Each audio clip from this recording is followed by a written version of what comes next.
You ask Tiger to solve. This deals with linear equations with one unknown. The final result is x equals -3. Let's solve it step by step. Group all x terms on the left side of the equation. Subtract 2x from both sides. Group like terms. Simplify the arithmetic.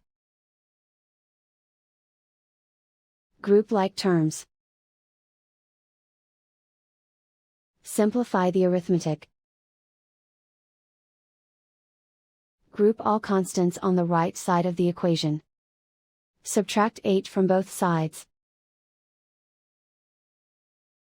Simplify the arithmetic.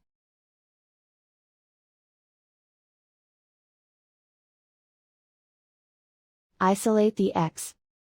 Divide both sides by 8. Simplify the fraction. Find the greatest common factor of the numerator and denominator. Factor out and cancel the greatest common factor. And so the final result is x equals -3.